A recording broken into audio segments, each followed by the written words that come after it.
The fractions we've been talking about up to now have been called proper fractions.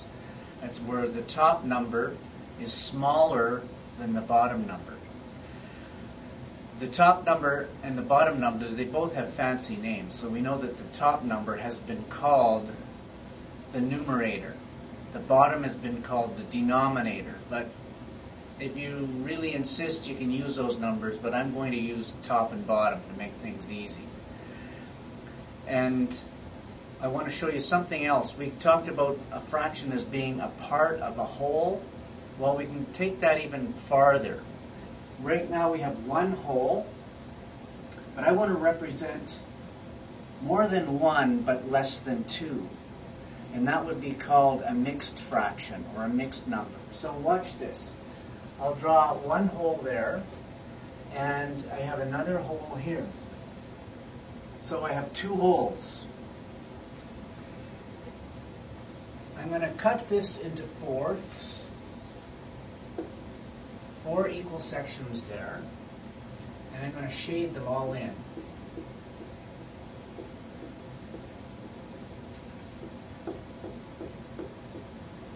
This is 4 quarters, also one hole. Over here, I'm going to just shade one of these quarters. So I've shaded in 1 quarter, and what I want you to see is that 1 whole plus 1 quarter, actually if we counted quarters, we'd have 1, 2, 3, 4, 5 quarters. So if you add this number up plus that number, you have 5 quarters. Now 5 quarters, we have a larger number on the top than is on the bottom. We call this an improper fraction. Political correctness being what it is these days, I believe they're going to come up with another word for it, but for our purposes it's called an improper fraction, where the top number is bigger than the bottom number. It's also equal to another type of fraction, which I referred to a moment or two ago, called a mixed number. Now, go back to this one, 4 quarters. You know that that is basically just another way of saying 1 whole.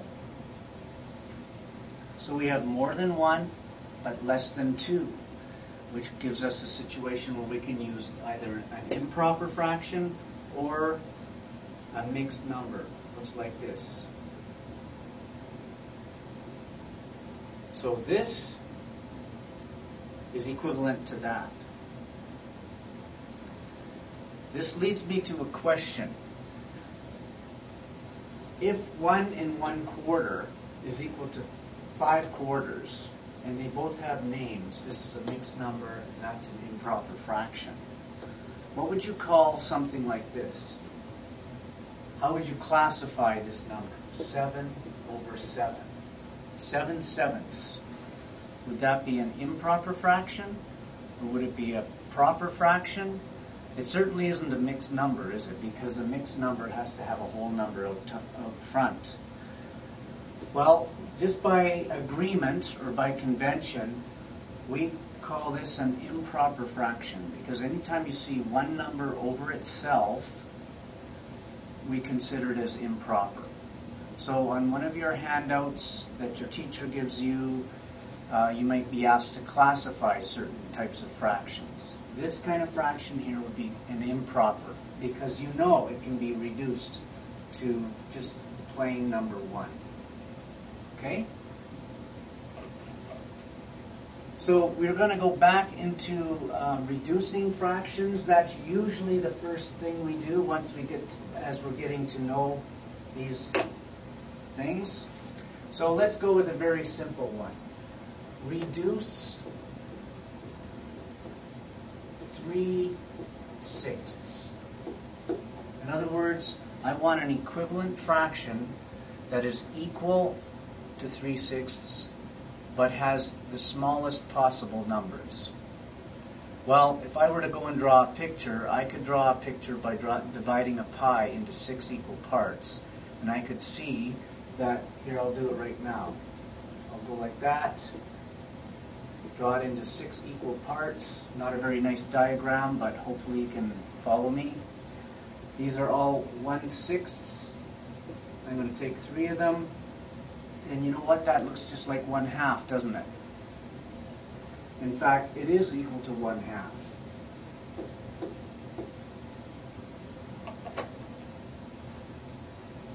Take this off. I'll give you a few more, and then we're going to recognize a pattern. 21 over 28 is equal to. Okay, just write that down, and then we'll say 18 over 20. There's a couple of examples that we'll talk about today. 21 over 28. Well, it's really difficult for me to draw a pie and divide it into 28 equal sections. So here's a rule of mathematics. Whatever you do to the top, you do to the bottom. And you'll maintain equality. So watch this. If I take the number 21 and the number 28 and divide them both by the same number,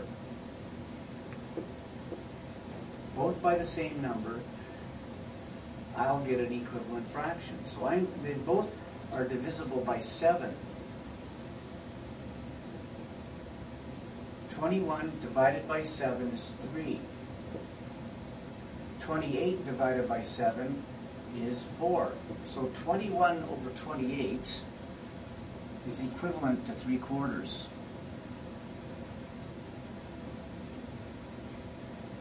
This is the simplified version. If you are used to using a calculator, I would point out that this expression here, 3 over 4, which really means 3 divided by 4, gives you the same answer as 21 divided by 28. That's getting a little bit ahead of myself, but I just thought I'd point that out. Let's go down to 18/20. Do you see a number that goes into 18 and that goes into 20? Well, the one that should be obvious to you is that they're both even, so they're both divisible by 2. 18 divided by 2 is 9. 20 divided by 2 is 10. Okay, so 18/20 and 9/10, same amount.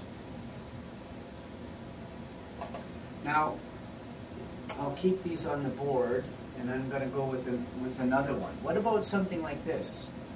30/36. Well, the first thing you notice is that they're both even, so divide them both by 2.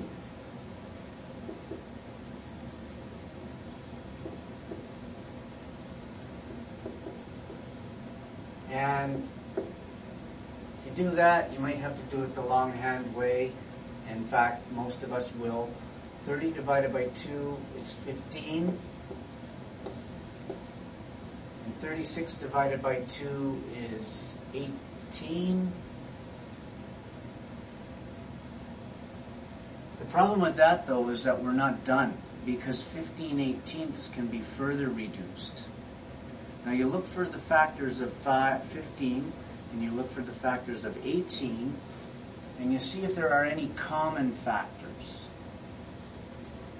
Well, 15 can be divided by 5, but 18 can't.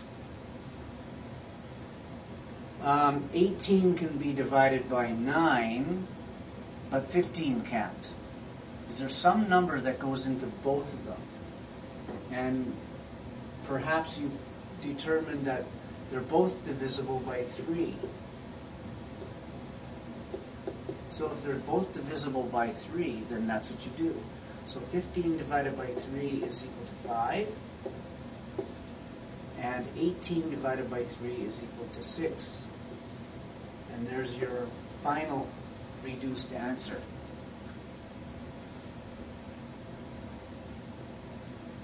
Now, here's a few tricks. A number is divisible by, we'll say 2. That'll be our first number. A number is divisible by 2 if it is even.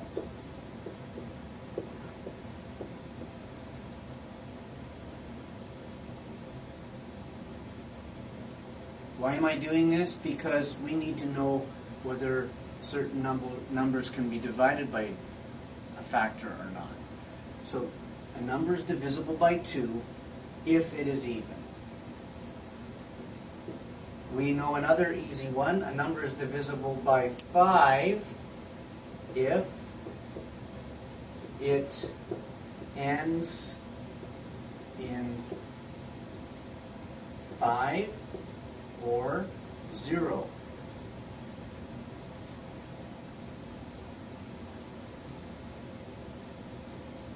A number is divisible by 10 if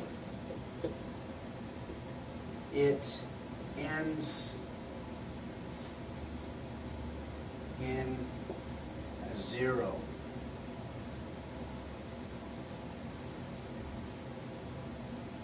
Those are probably the 3 that everybody knows. You don't really need to be having too much practice on those 3. Okay, but I'm going to go over here and I'll write in red and I'll continue this list. So just pause the tape for a second there, Kevin. Take it away. So we have the 3 basic ones that I presume everybody probably knows already. But I'd like to introduce a few more interesting ones to you. Again, why are we doing this? It's because when we see a fraction, we want to be able to know if it can be reduced or not.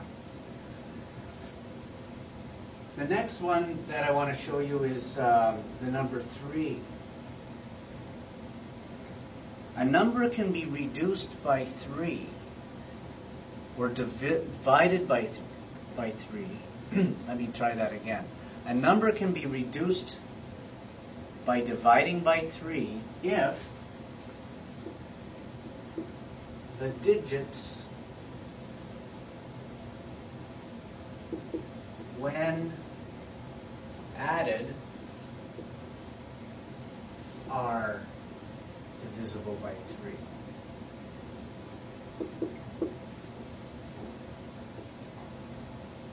Okay, that may not mean anything right now, but I'll show you. An example.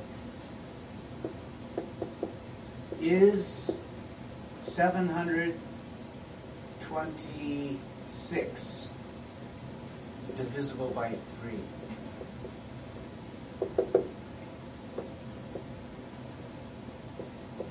In other words, can I take 726, a big number, very obscure number, and divide it by 3 and have no remainder? The answer is yes. How do I know that? I simply added up my digits. I went 7 plus 2 is 9, plus 6 is 15. Now I can prove that to you very quickly. Okay, 726 divided by 3, there will be no remainder. 3 goes into 7 twice. 6, I'm just going quickly through this here. 3 into 12 goes 4.